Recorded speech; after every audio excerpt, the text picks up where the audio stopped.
Problem से related होंगे, हमारे पर्सनल प्रॉब्लम से रिलेटेड होंगे, या नशे से किस प्रकार से दूर रह सकते उसके बारे में होंगे। तो आप लोगों को सवाल पूछना है, क्योंकि हमेशा हम लोग बोलते हैं आप शांति से सुनते रहते, आपके मन में क्या चल रहा है वो भी तो हमको समझ में आना चाहिए, या तो फिर आपके क्वेश्चन को आंसर मिलना जरूरी है। जब तक आप लोग पूछेंगे नहीं तब तक आप हमको भी नहीं पता चलेगा कि आपको चाहिए क्या। इसलिए क्वेश्चन आंसर सेशन ये आज हम ले रहे हैं, और उस क्वेश्चन आंसर में सर ने जैसे बोला कि डिस्चार्ज से रिलेटेड, फोन से रिलेटेड जो भी क्वेश्चन होगा वो यहाँ पे नहीं सकता। नशे के पास डिस्चार्ज क्यों होता है? आपका पहली बार क्या हुआ था? इसलिए बोल रहा हूँ सर, क्योंकि पहली बार होने के बावजूद भी क्यों होता है? मॉर्निंग में गिल्ट होता है कि नहीं यार आज से नहीं खत्म करना, जैसे शाम होती है तो बोले कल छोड़ेंगे, कल से करते रहो। फिर क्यों हुआ? क्यों हुआ? वही रीजन नहीं मैं भी एक बेवड़ा हूँ, मैं भी एक बेवड़ा हूँ, मेरे को भी 2 रियाब लगे, क्योंकि मैं पहली बार जब रियाब में एडमिट होता हूँ तब मैं प्रोग्राम को समझ के नहीं लेता हूँ। हर कोई किसी का भी जो पहला रियाब होता है वो दिल्लीपन से लिया जाता है, मन से प्रोग्राम नहीं लिया जाता। क्यों होता है ऐसा? क्योंकि हम लोग उस चीज को ग्रांटेड लेते हैं। ग्रांटेड लेना मतलब मन पे नहीं लेते। पहले तो यही मालूम नहीं रहता है कि मेरे को नशा मुक्ति में क्यों लाया है, उसका रीजन क्या है। हम उसमें परंतु का टाकलं, किंतु का बरं मैं तो नशेड़ी नहीं हूं। इस कारण से बार बार रिलैप्स होने के चांसेस क्यों बढ़ते हैं? क्योंकि मन के अंदर इच्छा नहीं रहती सुधरने। मेरा भी हुआ है, मैं भी धोएला का चावल नहीं हूं ना। मैं धोएला चावल होता तो मेरे को 2 रियाब की जरूरत नहीं पड़ती थी। मेरा प्रोग्राम पहले 4.5 महीने का और उसके बाद 9 महीने का प्रोग्राम था। पहले 4.5 महीने में मैंने पूरा डिनाइल, मैं देखता हूँ, इनको दिखाता हूँ, करता हूँ, मैं घर छोड़ के जाता हूँ, मेरे फैमिली के अंदर मेरे प्रॉपर्टी के ऊपर लोग बैठे हुए हैं, ये सब मेरे दिमाग में 4.5 महीना चलता रहा। पर नेक्स्ट टाइम में जब प्रोग्राम के लिए आया, टाइम बढ़ गया सोचने के लिए। पहले तो 2 महीना में ऐसा ही था, दूसरी बार रिलैप्स होके भी डिनाइल में ही था। डिनाइल क्या? वही डिनाइल जो पहले 4.5 महीने में मेरे दिमाग में चल रहा था, पहले 2 महीना वही चल रहा था। फिर मेरे को काउंसलिंग के लिए लिया गया कि तेरे मन में क्या चालू है, क्यों होता है इसलिए। फिर मैंने सब बातें उनको बताई, तो उसके बाद मेरे को पता चला कि यार मेरे को बदलना है, समाज को या फैमिली को नहीं बदलना। नशा मेरे जिंदगी में बार बार क्यों आ रही है, इसका रीजन क्या है? उसका प्रश्न भी मेरे पास था और उत्तर भी मेरे पास था। फिर मैंने वो थोड़ा सोच लगाया और खुद के मन को और दिमाग के ऊपर जोर दिया। मन से ऑटोमेटिक एक आवाज आया, बॉस नशा मुक्त रहना है तो खुद के प्रॉब्लम खुद सॉल्व करना सीखो। प्रॉब्लम कौन खड़ा करता है? कौन करता है? प्रॉब्लम है ही नहीं ना, इस बार कोई प्रॉब्लम नहीं है, मैं तो खुशी में भी पी रहा हूँ। यही तो प्रॉब्लम है ना, क्योंकि आपको मालूम है ना, मेरा फैमिली मेरे पीछे भक्कम खड़ा है। मेरे को भी वही लगता था, मेरे बाप दादा ने बहुत कमा के रखा है, मेरे को कमाने की जरूरत नहीं। पैसा को लगाते तो बढ़ता है, और पैसे के अंदर से पैसा निकलता तो पैसा कम होता है। वही हो रहा है ना अपने जिंदगी के साथ। हम हमारे जिंदगी के साथ गेम खेल रहे हैं। आपको मालूम है आपका रिलैप्स क्यों हुआ है? इतना तो भी बेवड़ा पागल नहीं है क्या? कोई पागल आदमी का रिलैप्स क्यों होता है मालूम नहीं? मेजर एवढं तरी नहीं ना, क्योंकि मेरे फैमिली का साथ बॉन्डिंग नहीं है, बातचीत नहीं है। जो मेरे मन के अंदर जो खुलनेस है, मैं खुली तरह से शेयर करता हूँ, बात करता हूँ, उसके अंदर का जो भी रिप्लाई आता है, जो मेरी प्रेयर बोलती है, देवा जी परिस्थिती मी बदलू शकत नाही, ती स्वीकारण्याची मनाची प्रसन्नता मला। ते चुकीचं असो की बरोबर असो, पण एक बेवड़ा, एक शराबी, एक नशेड़ी एक ही सोचता है मैं जो करता हूँ वही सच है, मी जे सांगल तीच पूर्व दिशा है। इसलिए बार बार नशा जिंदगी में आई ही है। एक वक्त ऐसा आएगा क्या नशा बलि मांगती है, हुआ है। आपको मालूम है प्रेजेंट का ही है। एक बच्चा गया अल्पस्य आदर निधन। फैमिली क्या बोलेगी यार, अल्पस्य आदर निधन। आपको बोलने के लिए मैं वही बोल सकता हूँ, मैं किसकी बुराई करने के लिए नहीं। उसकी नशा छूट सकती थी, नशा छुड़ाने के लिए और नशा छोड़ने के लिए जिगर लगता है। क्या जिगर लगता है? 90 डेज या 6 महीने 1 साल भर नियम में रहना पड़े तो भी रहना पड़ता है। मैं रहा हूँ, ठीक है, आदमी बोर होता है, मेरे को मालूम होता है बोर। एक दिन एक साल के बराबर जाता है, पर पीने के दौरान हम लोगों ने सोचा नहीं फैमिली एक मिनट कितना मरती है। 10 साल के बराबर मरती है फैमिली। जब मैं नशा छोड़ा तब मुझे पता चला। छोटे छोटे एक्सीडेंट में मैं छोटी छोटी चीजें ढूंढता हूँ। एक छोटा सा एक्सीडेंट उसके बाद में हुआ, मैं मेरे जीजा को गाली देता था नशे के दौरान। हुआ एक्सीडेंट, वो पता चला मुझे, वही मेरा नशे का कारण बनती थी। मेरे को अच्छा और बुरा पता नहीं चलता, इसलिए मेरे जिंदगी में नशा बार बार आ रही है। सर पता आया समझ में या नहीं? मैं ही हूँ सोल्यूशन यार। नशा के लिए आज तक दवाई बनी नहीं है बॉस। विचारांनी दारू पिले जाते, प्लॅननी दारू पिले जाते आणि प्लॅन करूनच दारू सुटले जाते। मैंने भी एक बोल रखा था, इतने दिन सोबर रहूंगा, इसके बाद काम धंधा करूंगा, इसके बाद मेरी जो फैमिली मेरे साथ बात करेगी मैं उनका सुनूंगा। तब सब कुछ चीजें ऑटोमेटिक होती जाती है। मैं खुद पूरी खाता था, पूरी छोड़ दी, छोड़ने नहीं करी लोग। आज 7वां दिन है, नहीं क्या शराब नहीं पिया तो मरा नहीं, और पूरी नहीं खाऊंगा तो मरने वाला हो गया। छूट गई यार। लोग बोलते बहुत दातांचे हे होतं ते होतं हे होतं यार। दारू का विड्रॉल, इससे तो खतरनाक रहे तो छोड़ सकता नहीं। इधर से आवाज आना चाहिए, इधर से वो इधर से नशा जिंदगी में आएगा। सॉरी।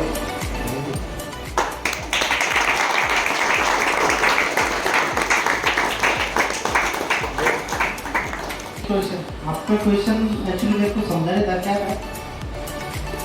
एक्चुअली यहाँ से मैं तो पहली बार सोचा नहीं था दोबारा यहाँ आऊँगा। एकदम 101% एकदम संत साधु बोलते थे, लेकिन फिर वहाँ जाने के बाद में रिलैक्स हुआ। उसके बाद में वो बाहर भी सोचता था मैं कि नॉर्मल आदमी लोग जो रहते हैं बिना नशा करके काम पे आ रहे हैं, इनको क्यों नहीं तलब लगती है, इनका क्यों नहीं ध्यान भटकता, अपने क्यों वहाँ बार बार ध्यान जाता है।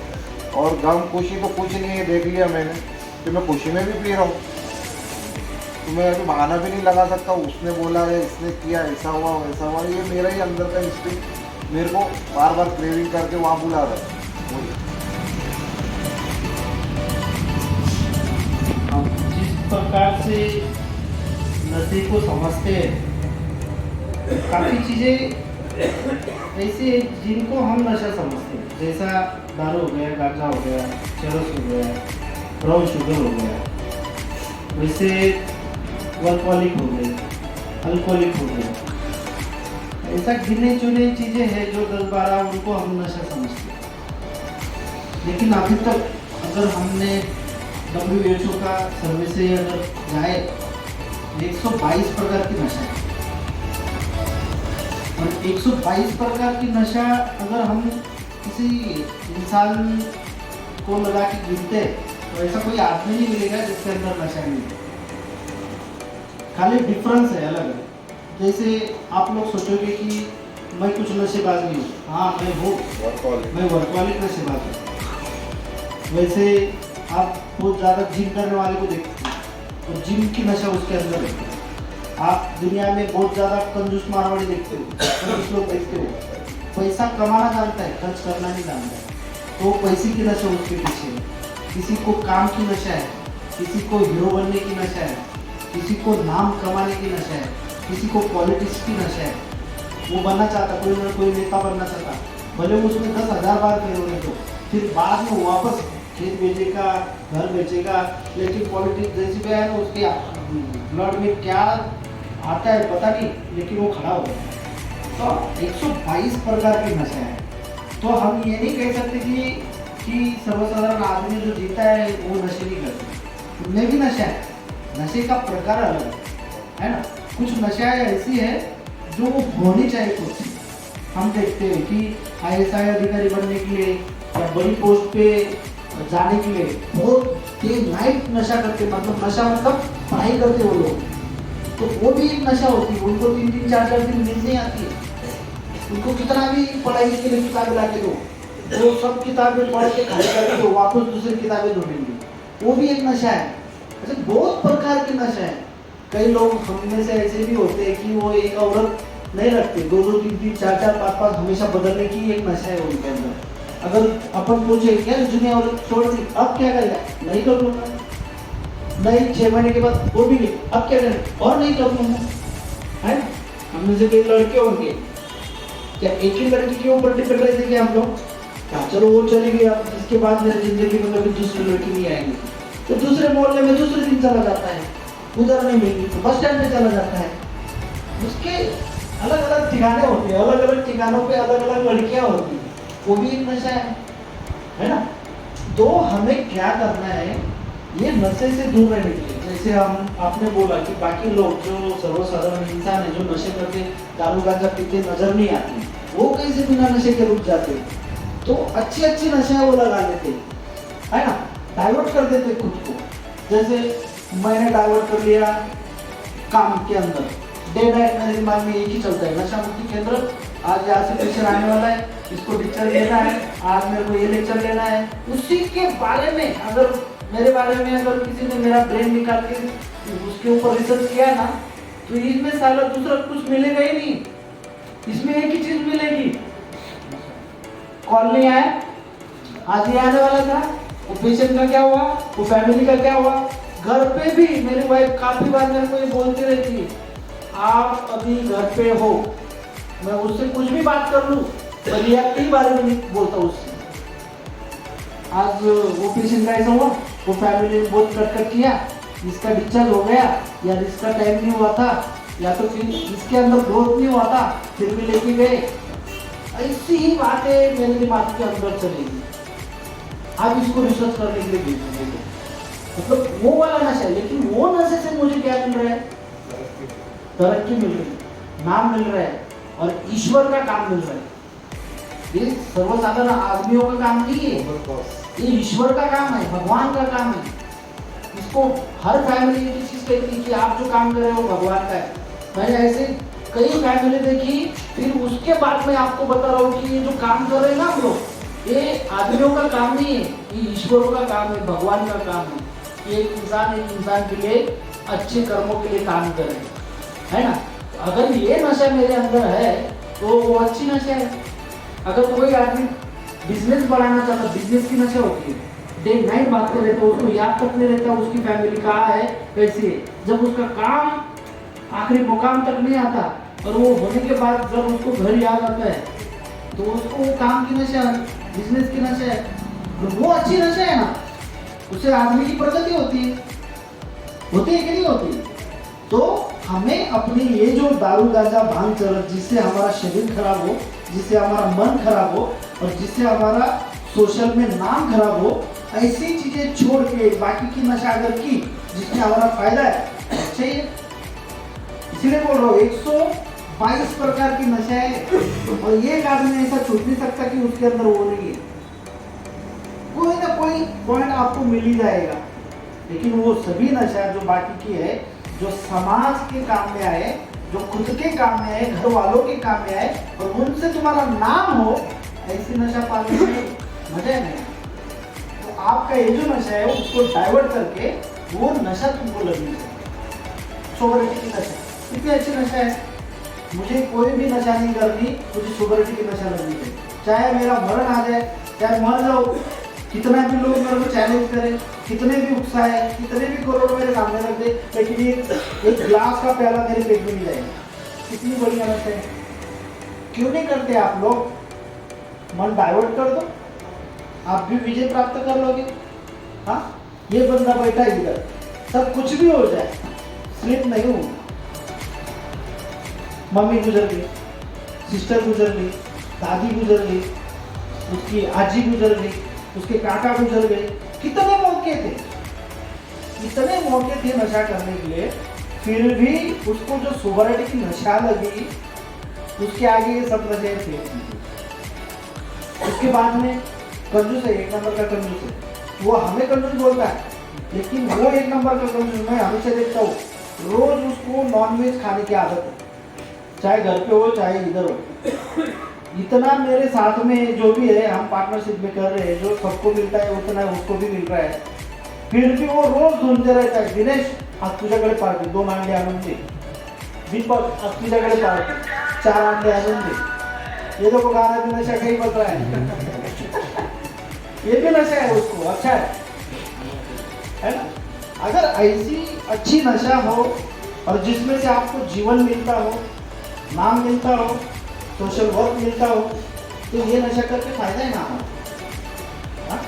अगर किसी आदमी को, मिलिट्री वाले आपने देखे, यहाँ पे एक आदमी बैठे मिलिट्री वाले आपने देखे, वो रिटायरमेंट के बाद जो मिलिट्री में उनको 20 साल 15 साल नौकरी करने के बाद जो खुद को रूल्स एंड रेगुलेशन में रहने की आदत पड़ गई ना, वही रूल्स एंड रेगुलेशन से वो घर पे रहते हैं और उनके घर वालों को वही रूल्स एंड रेगुलेशन से रखते भी है, चाहे बच्चा हो, चाहे बीबी हो, चाहे सिस्टर हो, चाहे भाई हो।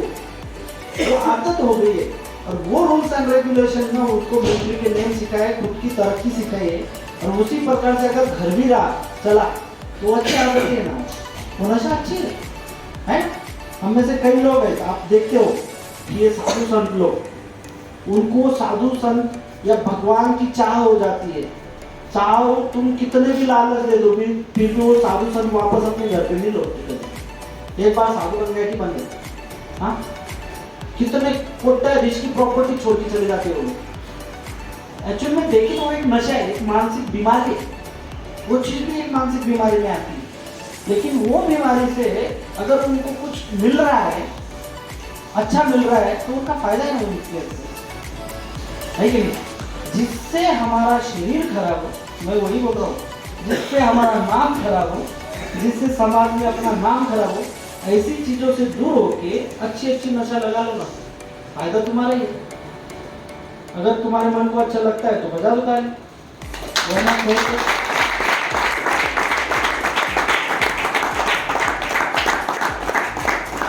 सही में अच्छा लगा।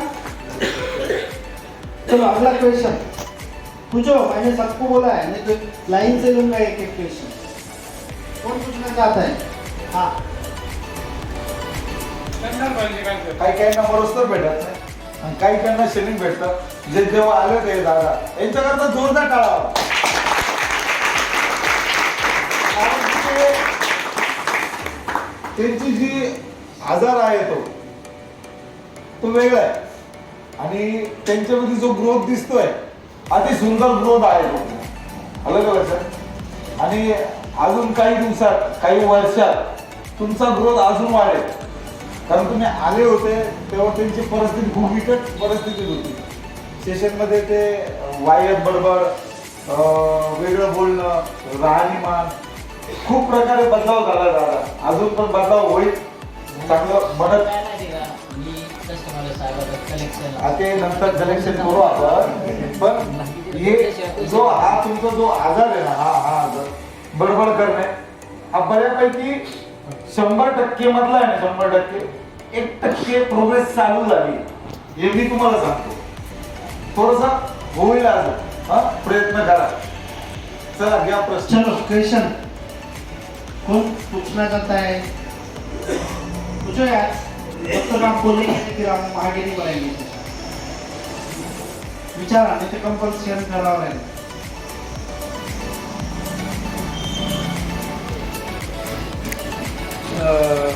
सर, माझ्या भावाने मला टाकलं। मी ज्या दिवशी आलो त्या दिवशी खूप शिवीगाळा केली, की भयंकर शिवीगाळा केली। तर मला बाजूची पेशंट सांगायला लागले की बाबा तू खूप आईवरून, भावावरून, याच्यावरून त्या खूप शिव्या केली। पण परवाच्या दिवशी जे तुम्ही सेशन घेतलं, मला त्याच्यातनं मला स्वतःला असं अशा भावना जागृत झाल्या की बरं झालं त्यांनी मला टाकलं, की जोपर्यंत माझ्या ज्या प्रश्नाचं उत्तर मला मिळत नव्हतं ते तुम्ही इतक्या पद्धतीने व्यवस्थितपणे समजून सांगण्याचा प्रयत्न केला आणि मी त्या विचारांची 100% निगडीत झालो, मी की 100% चूक माझीच आहे आणि मी त्यांना ब्लेम करायचो. हे मी स्वतः मान्य करतो. आणि मी एक जिद्द पकडली, मी जिद्दीत माणूस आहे, एक जिद्द पकडली आहे की जोपर्यंत ह्या वास्तूवर जो प्रेम करत शिकणार नाही त्याच्यात बदल घडणार नाही. आणि इथले जे केअरटेकर आहे, इथले जे लोक आहे, यांच्याशी आदर भावनेने, प्रेम भावनेने जर त्यांचा स्वीकार केला तर निश्चित आपल्याला नशेजवळ कोणीच घेऊन जाऊ शकत नाही. ही अशी माझी मनाची इच्छा. और क्या क्वेश्चन है किसी का? अभी 9 तारीख की बात है. 9 तारीख को मैं न्यूजीलैंड पाकिस्तान का मैच देख रहा था, सेमीफाइनल. तो मैच देखते देखते मैं पहला इनिंग देखा मैंने. उसके बाद इनिंग देखते समय फिर मेरा छोटा भाई आया, मुझे मेरे काका का लड़का आया, मुझे बोला मुकेश मैं आज मेरे साथ में चल बोले. स्पोर्ट में बोले मैंने आज पैसे जीते बोले. मगर ठीक है. उसके साथ में मैं गया, उसने मेरे लिए डेढ़ क्वार्टर लिया, उसने ओसी ब्लू का डेढ़ क्वार्टर लिया, मैंने नंबर 19 का डेढ़ क्वार्टर लिया. तो हम दोनों ने डेढ़ क्वार्टर लिया. हम दोनों ने हमारा एक घंटा लगा हमको उधर पीने को. उसके बाद वो मुझे बोला क्या बोले आप लोग एक जगह जाना है, बैंक से पैसा लेना है. तो मुझे लगा किससे से लेना होगा. तो बोले बहन की लड़की का बर्थडे है, तो बोले उसके लिए बोले पैसे लेने हैं, तो मुझे साथ में चलना है. तो मैंने मेरी बाइक निकाली, मोटरसाइकिल. तो वो बंदा मुझे इधर लेके आया. तो मैं बोला ये क्या है. इधर बोला मेरे दोस्त लोग रहते हैं बोले. तो बोले एक काम कर तू अंदर जाके देख ले बोले, अंदर लॉस है बोले, तो अंदर जाके घूम के आए. बोले ठीक है मैं देख के आता हूँ. मैं अंदर घुसा हूँ, मैं ऐसा घुसा हूँ अंदर, तो अभी तक मैं अभी इंद्री हूँ, मुझे 22 दिन हो गए. सिर्फ यही प्रश्न मुझे पूछना है, मैं यहाँ पे आया हूँ शराब के लिए और आगे जाके मैं शराब नहीं पीऊँगा. सिर्फ ना मेरी मम्मी, मेरी औरत और मेरे बच्चे, बस मुझे ये याद आ रहा है. आज इधर आके मुझे मेरे दोस्तों की भी याद नहीं आ रही.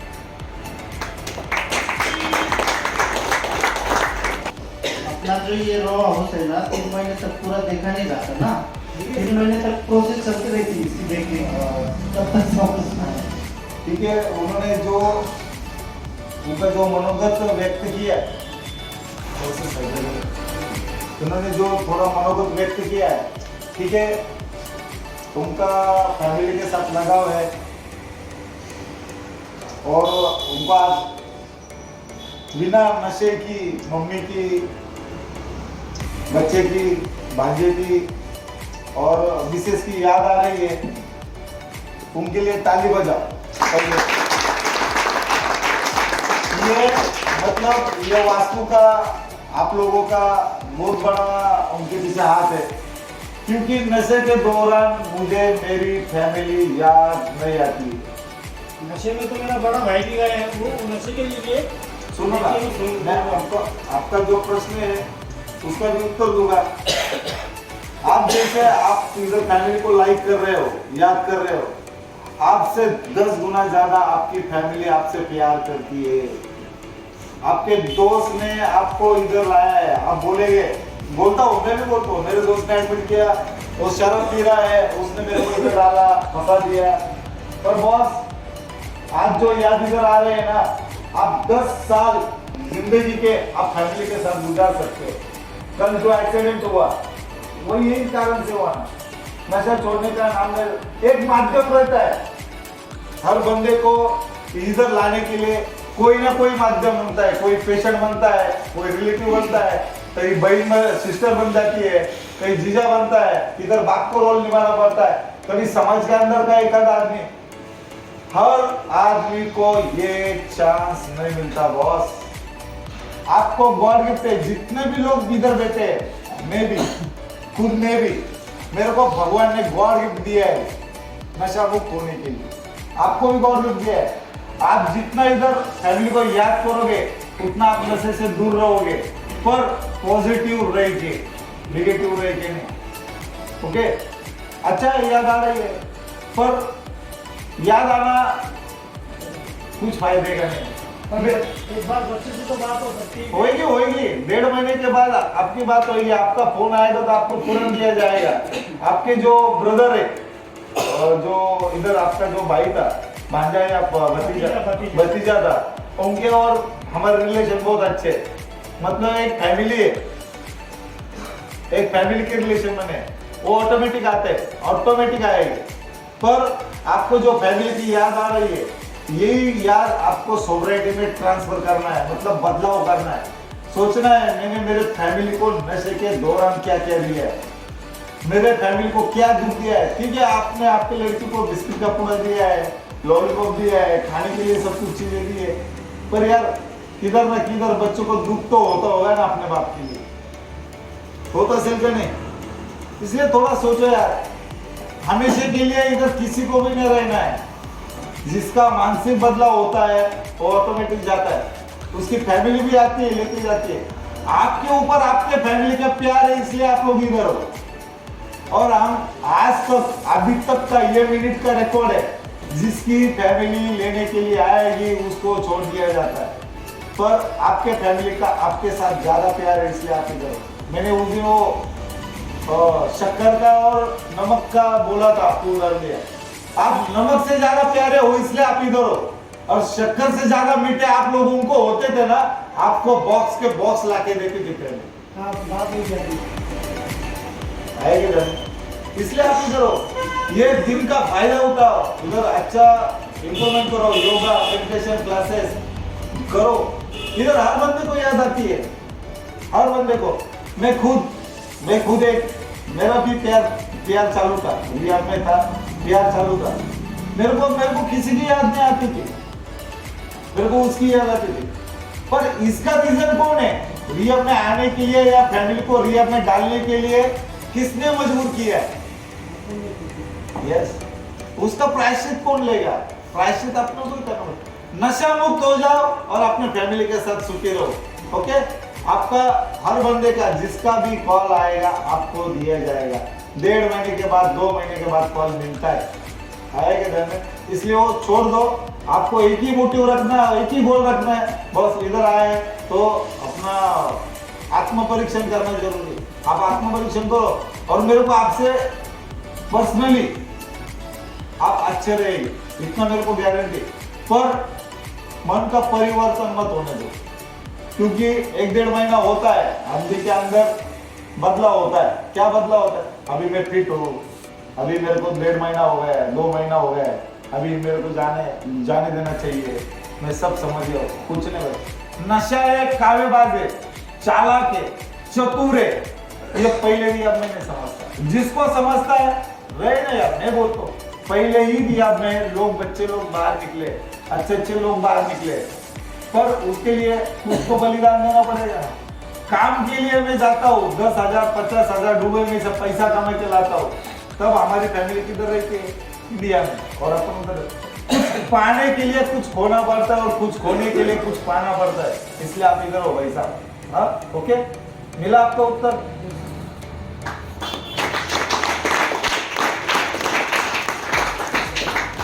आएगा कौन? Thank you. मेरा सवाल ये है कि अभी मेरा 6वां ईयर है, तो ज़्यादा से ज़्यादा तो मैंने जान करके और एक्सपीरियंस के हिसाब से मैंने समझ लिया कि मेरे में गलतियाँ क्या है और क्या नहीं है। और आपके ऑब्जर्वेशन के हिसाब से मुझे ऐसी कौन सी कमियाँ हैं और ऐसी कौन सी बातें मुझे ध्यान रखनी पड़ेगी, इससे वो वापस कभी ध्यान में ना आ सके, इसलिए थोड़ी मदद। सुपर। पहली बार ऐसा क्वेश्चन आया है और वो खुद के लिए पूछा है उसने कि अभी तक उसका 6 बार रिया हो चुका है, और रिया भी ऐसे वैसे नहीं हुए, बहुत लंबे वाले हुए। कई जगह पे 28 महीना रहा है, एक जगह पे 14 महीना रहा है, एक जगह पे 5-6 महीना रहा है, ऐसे बहुत बड़े रिहैब सेंटर हुए प्रदेश में। और एक ऑब्जर्व किया कि ये 5-6 जो रिहैब किए उसने, उसमें से 2 रिहैब शायद मेरे साथ में हुए, है ना? 2 रिहैब मेरे साथ में ही हुए, जहाँ पे मैं था पहले आके। वहाँ पे भी 14-15 महीने का प्रोग्राम था पहला वाला, और फिर बाद में 6 महीने का करीबन हुआ। लेकिन वो जो 2 रियाद में मैंने तेरे को ऑब्जर्व किया, और 2 रियाद में जो तूने वहाँ पे जो टाइम निकाला और जिस तरीके का तेरा बर्ताव था वहाँ पे, उसमें और आज इसमें जमीन आसमान का फर्क है, जमीन आसमान का। क्योंकि मुझे आज भी याद है कि वहाँ पे रहते समय सी पेशेंट में उनको डाल दिया था। सी पेशेंट मतलब तो मानसिक तौर पे प्रॉब्लमेटिक रहती है, उनको वहाँ पे सी पेशेंट का एक ग्रुप होता है, उनको सी पेशेंट में डाला जाता है। तो ऐसे सी पेशेंट में प्रथमेश का भी नाम था और कई लोग थे जो नशे, 2 प्रकार होते हैं, एक तो नशे की वजह से होने वाले मानसिक परिवर्तन, और एक होता है जो जन्मता मानसिक परिवर्तन उनके अंदर आता है। जो जन्मता होते हैं उसमें अपने यहाँ पे देखो, ये था वो सूरत वाला, क्या नाम था उसका, अभी गया नहीं वो लड़का नहीं क्या कुणाल के जैसा, विशाल, ये आनुवंशिक है। कुणाल ये आनुवंशिक है, और शायद एक आया है अभी, वो भी शायद कुछ आनुवंशिक हो सकता है, लेकिन पूरी हिस्ट्री अभी आएगी उसको जो आज बांध के रखा है। ये थोड़े आनुवंशिकता में मुड़ते हैं जो बिना नशे के उनको पहले से मानसिक प्रॉब्लम है, और एक होता है जो नशे के कारण मानसिक प्रॉब्लम में अटक गए। कई लोग डिप्रेशन में जाते हैं, कई लोगों को एंजाइटी का प्रॉब्लम हमेशा के लिए हो जाता है, कई लोगों को स्किज़ोफ्रेनिया नाम का बीमारी हो जाता है। तो ज़्यादातर गांजा और अलग अलग प्रकार के ड्रग्स का इस्तेमाल करके उनको स्किज़ोफ्रेनिया हो जाता है, और वो बहुत ज़्यादा एक्सेसिव उन्होंने नशा करते उसका पूरा बैलेंस यहाँ का निकल जाता है दिमाग का। जो केमिकल्स होते हैं वो हमने बाहर से जो केमिकल दिए गांजे का या ड्रग्स का या जो भी है, उसकी वजह से उनको एक स्किज़ोफ्रेनिया का बीमारी हो जाता है। ऐसे जो लोग होते हैं उनमें चेंजेस आ सकते हैं जो जेनेटिक नहीं है, नशे की वजह से मानसिक बीमारी के शिकार हुए। वो लोग कुछ अच्छे ट्रीटमेंट लेके, कई ज़्यादा ट्रीटमेंट लेने के बाद में उनके अंदर परिवर्तन दिखाई देता है। अगर उसने वापस से वो 6 महीने का, 8 महीने का, 10 महीने का, 1.5 साल का अगर प्रोग्राम किया और जाने के बाद वापस से नशा कभी भी स्टार्ट करो, तो जो बीमारी है ना उनकी वापस आ जाती है उनके अंदर। तो ऐसे बीमारी रहती है जो गांजे वाले को ज़्यादा लगती है, ड्रग्स वालों को ज़्यादा लगती है, अल्कोहलिक को काफ़ी कम लगती है, काफ़ी कम मानसिक बीमारी, लेकिन अल्कोहलिक को ज़्यादा करके शक की बीमारी का उसमें चालू हो जाता है। आदमी शक लेना चालू कर देता है, वाइफ के ऊपर, घर वालों के ऊपर, बच्चे के ऊपर, बाहर वालों के ऊपर, उनको शक की बीमारी लग जाती है।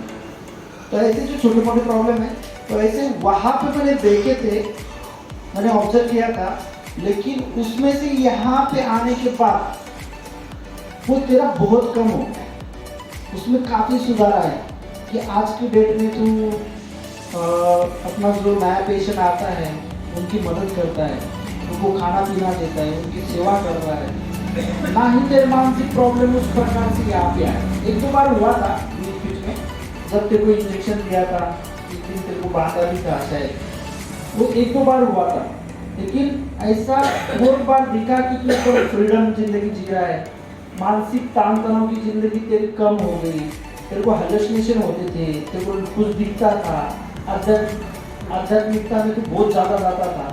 तो वो जो चीज़ होती थी तेरे साथ में, इस रियाज में तेरे वो 95% कम हो गया। यही तेरा ग्रोथ है, और इतना ग्रोथ है और बहुत अच्छी से जा रहा। तेरे माँ बाप तेरे को लेने के लिए भी आए थे, तेरे को पूछा भी था कि चल बस हो गया अभी जल्दी चल, लेकिन उस दिन तू मेरे ही सामने बोला कि मुझे और कुछ दिन रहना है, लेकिन ये जो बार बार होने वाला प्रॉब्लम है इसको सॉल्व करके ही जाना है। उसी दिन हमको और तुझे भी समझ में आया कि तू सरेंडर हो चुका है, तू खुद होके सुधरना चाहता है। कितनी बार मेरे ख्याल से 8-10 साल के लिए ऐसे ही खराब चलेगी। और बहुत अच्छा है, अच्छी फैमिली से, इंग्लिश तेरी अच्छी है, सब चीज़ों में तो एकदम अच्छा है। तेरा बाकी तेरा नाम निकालते रहता है सब चीज़ों में, तो इतना अच्छा है। खाली ये जो नशा बहुत ज़्यादा किया और उसके कारण जो मानसिक परिवर्तन तेरे अंदर आ गए, और वो इन सभी 4-5 रियाब में जो ज़्यादा दिखे थे वो यहाँ पे नहीं दिखा। इससे बड़ा और ग्रोथ क्या हो सकता है? बहुत अच्छा है। इससे बड़ा और ग्रोथ क्या हो सकता है? ये तो हमको पता है ना, हर 2 दिन के अंदर से कुछ मारना पड़ता था, दंडे देने पड़ते थे, इंजेक्शन देना पड़ता था, कभी भी कुछ भी बोलता था, है ना। तो ये हमने देखा है और ये परिवर्तन भी हम देख रहे हैं।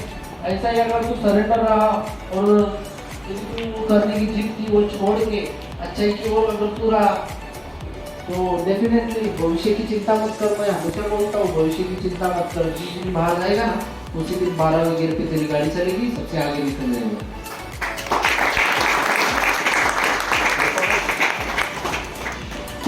प्रश्न खूप भारी विचारला आणि सरांनी 95% दिले. आलं का लक्षात? मी तुला 100% देऊ शकतो, 100%. पण एक बदलाव बाकी, 1 ते 2 बदलाव आहेत तुझ्यामध्ये. तू तेवढे पार केले ना तर ऑटोमॅटिक सगळे. काय तुझं राहणीमान सुधारलं, तुझं उठण्याची पद्धत सुधारली. म्हणजे काय, कसं? एक, तू सगळ्या क्षेत्रामध्ये बाहेर, ते बाकीचे प्रॉब्लेम सॉल्व्ह झाले. हा एक छोटासा प्रॉब्लेम आहे, तो सॉल्व्ह झाला ना तू जिंदगीची गाडी पार केली. आणि सरांना तू जे विचारलं ते नेक्स्ट टाइम पर्सनली विचार, किंवा तुला स्वतःलाच पण वाटत असेल जेव्हा माणसाची डेव्हलप होते, जिम मारतो माणूस, त्याला कट्स पडायला सोडवतो, त्याला समजतं कट पडताय. तसे जीवनातले कट्स तुला तुझे दिसत आहे आणि तू विचार पण थोडासा असा अटकलेला आहे, थोडासा नॉर्मली ते विचार सोडून दे. नॉर्मली आध्यात्मिकच्या मागे लागलेला थोडस किंचित तिथून बाजूला आणि एकदम तुझं जीवन आहे ना असं हात वर करून मोकळं सोडून दे. खूप भारी प्रगती तुझी. पण तू काय होतो, नॉर्मली अपडाऊन होतो. घाबरतोय, कशाला घाबरतोय मला माहित नाही, पण ग्रोथ 1 नंबर आहे. जे मोक्ष तुझं होतं ते इथं नाही आणि राहणार पण नाही. आणि भगवंत तुझं नवीन वर्ष तुझ्याकरता लकीली ठेव, सगळ्यांकरता लकीली ठेव. फक्त ह्या 2 गोष्टींचं, माणसाची ओळख कपड्यावरून, उठण्यावरून आणि त्याच्या तोंडावरून होते. तुझी तोंडावरची ओळख परफेक्ट आहे. हॅलो, तुझं राहणीमान जे आहे ते परफेक्ट आहे. आता राहिला फक्त कुठला विषय, बसण्याचा आणि उठण्याचा. त्या 2 गोष्टी तुला समजल्या की तुला जीवनाचा सगळा अभ्यास समजून जाईल. ओके. और कोई आना चाहता है इसे पूछने की? मला 13 ते 15 वर्ष लागले.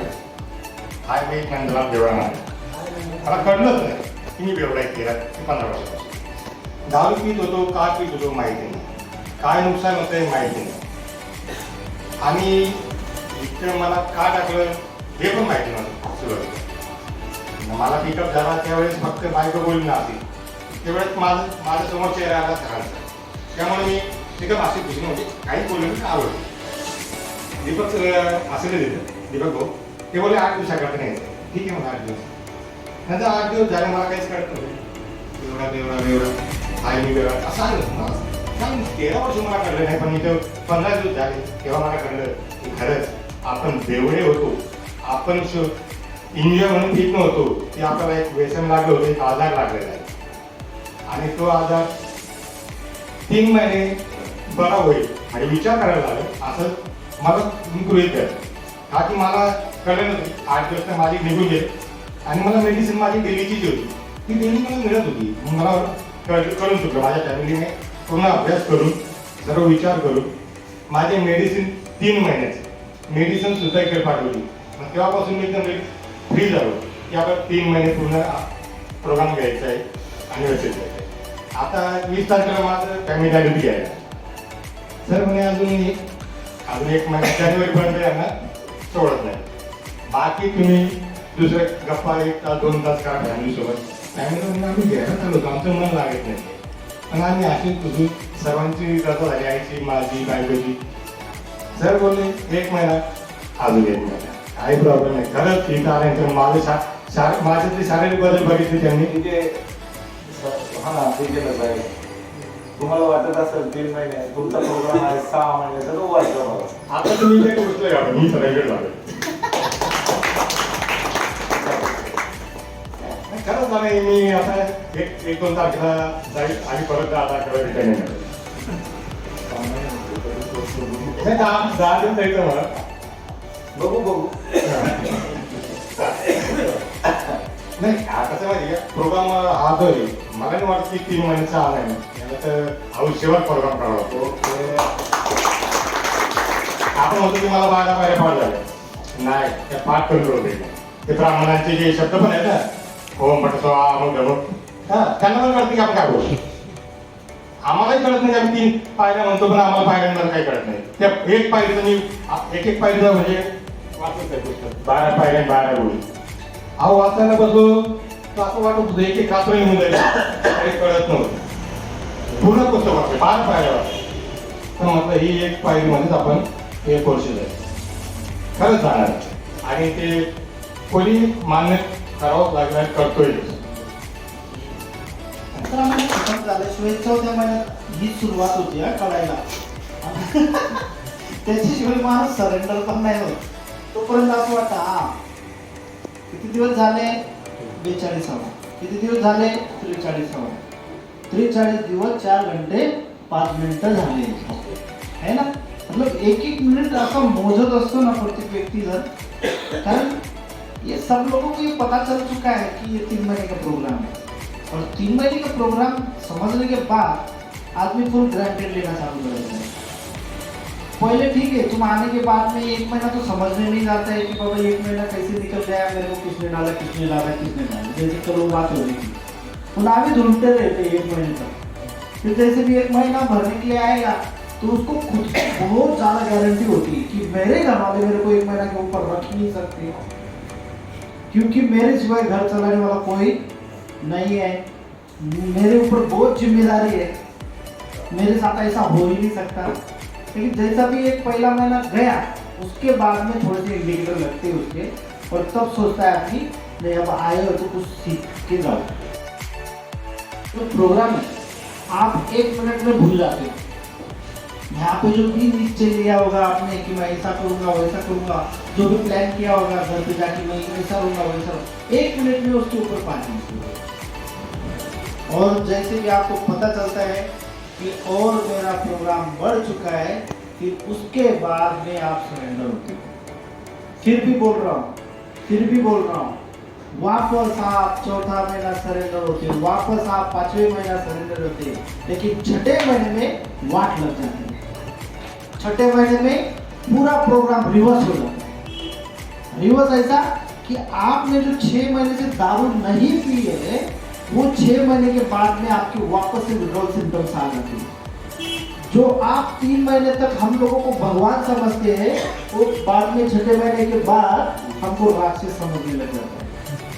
उनके माँ बाप को जो धन्यवाद देता है 4था-5वां महीना में, तो अच्छा हुआ मुझे यहाँ पे डाला, उनके कारण मुझे पुनर्जन्म मिला है.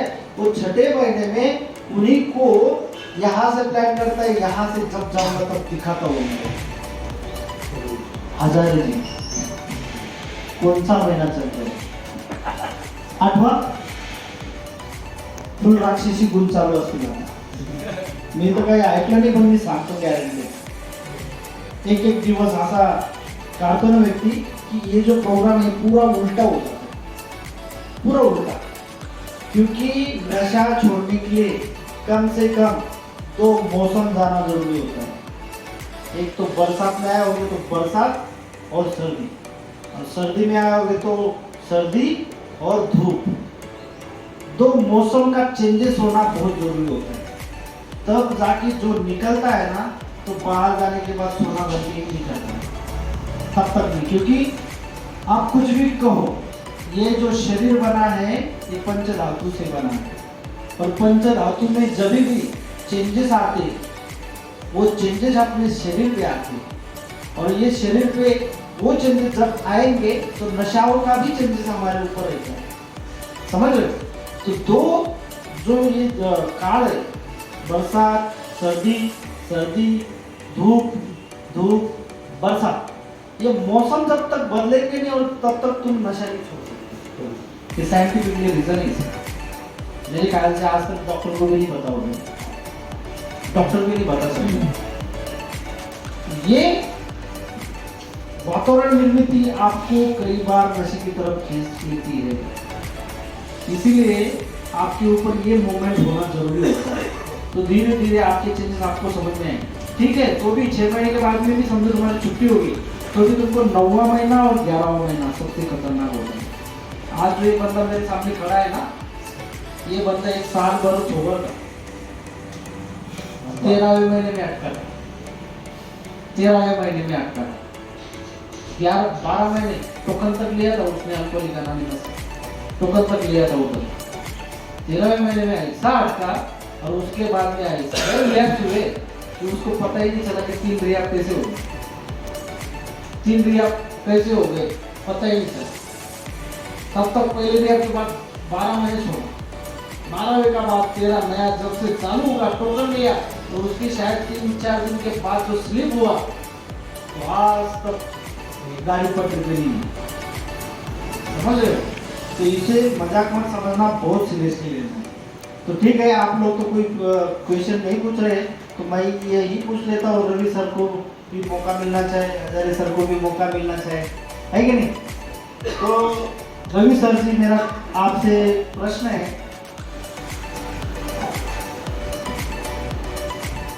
आप कौन सा प्रोग्राम फॉलो कर रहे हो जिसके कारण आप सोबर हुआ? प्लीज।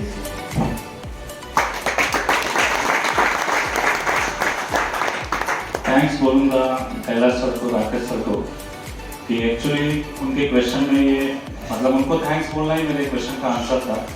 तो वो प्रोग्राम जो है, एक्चुअली प्रोग्राम हम जितना ले सकते हैं उतना कम है, आंटी लैंड तक। मतलब हम बेवड़े हैं, वो मरते दम तक हम बेवड़े हैं। हम कितना भी अपने आप को कितना भी तसल्ली दे, मैं 3 महीने में 6 महीने में गया तो मैं सोबराइटी पा लिया, या 1 साल उसके बाद दारू नहीं पिया, या 2 साल दारू नहीं पिया, लेकिन मैं मरते दम का है। बोलते कैलाश सर हमेशा हमें कि एक बार का बेवड़ा वो हमेशा का बेवड़ा रहता है। तो मैं आज भी खुद को वही मानता हूँ, मैं निकल नहीं पा रहा हूँ उस चीज़ से, आज भी नहीं निकल पा रहा हूँ। तो इस प्रोग्राम का मतलब थोड़ा सा ऐसा ज़्यादा नहीं मैं बोल सकता हूँ, अभी तो मुझे बहुत कुछ सीखना है। अभी जस्ट मैंने स्टार्ट किया है कैलाश सर से, राकेश सर से देख के कि कैसे मैं अपने आप को निकाल सकता हूँ इस चीज़ों से, कोशिश कर रहा हूँ। मैं तो आपको लास्ट टाइम भी बोला कि मैं बहुत सेल्फिश हूँ कि मैं आप लोगों का भी इस्तेमाल कर रहा हूँ। मैंने लास्ट टाइम भी आपको बोला था कि मैं आप लोगों का इस्तेमाल कर रहा हूँ, क्योंकि मैं आप लोगों में इतना घुलना मिलना चाहता हूँ कि मेरा मन भी हो ना तो मैं शायद आपको डर के कभी नशा न कर पाऊँ। तो मैं आप लोगों में टाइम ज़्यादा दे रहा हूँ, क्योंकि मेरा मन होना चाहिए कि मैं रोज कभी नशा करने की कोशिश करूँ, तो एटलीस्ट एक टाइम आप लोगों की शक्ल तो लाऊँ सामने, कि मैं वापस वहाँ बैठ ना पाऊँ। और बहुत सी चीज़ें कैलाश सर के सेशन से मिलती है, राकेश सर के अनुभव से मिलती है। अभी उनके साथ में उठता बैठता हूँ, उनके बिहेवियर पैटर्न से पता चलता है। जैसे कैलाश सर है, मैं तो अभी तो उनकी नाखून की तरह, नाखून के बराबर भी नहीं हूँ। और राकेश सर का जो 15-16 ईयर्स का जो एक्सपीरियंस बताते हैं, वो आज भी इतना एग्रेसिव बन गए। मतलब आज भी इतना एग्रेसिव है, हम ऑफिस में देखते हैं जो पास, मतलब जितना गुस्सा उनको आता है, तीनों भी हमारे जो ओनर्स है, राकेश सर को ज़्यादा आता है, फिर भी वो उस चीज़ को कैसे कंट्रोल करके वहाँ से निकल जाते हैं। हम देखते हैं सिचुएशन होती है, वो सीधा कैलाश सर के ऊपर ढक के भाग जाते हैं वहाँ से, क्योंकि उनको मालूम है।